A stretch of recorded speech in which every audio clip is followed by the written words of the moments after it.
Meus irmãos, um bom dia, graça e paz para todos vocês, pastor Fábio.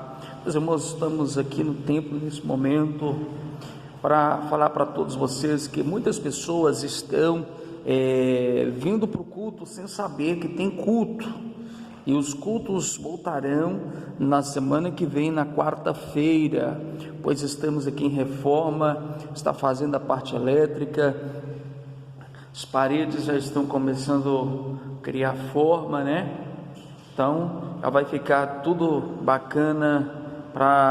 Olha o templo como que está, olha, muita poeira mesmo. Então teve que suspender os cultos, né, meus irmãos? A parte elétrica também.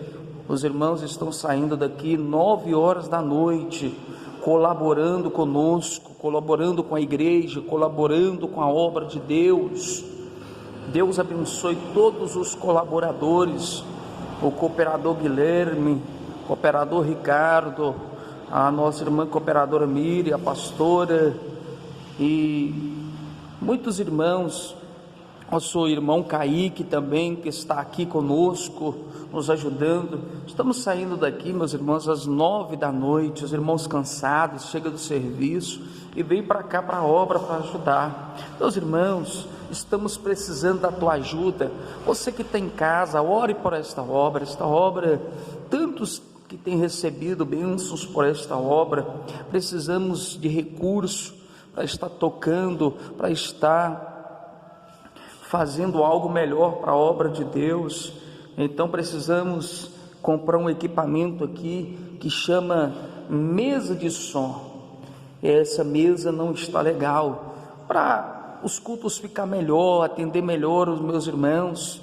Você que está em casa, você que vai ouvir esse áudio aí, essa filmagem, ajuda a obra de Deus, o tanto que você puder, qualquer valor, para quando voltar os cultos, nós vamos comprar pela fé, meus irmãos. Esta mesa, nós vamos comprar uma mesa digital, uma mesa de última geração aí, para atender melhor a obra de Deus, os cultos ficar melhor, vai ficar tudo da melhor forma possível para atender todos vocês, em nome do Senhor Jesus.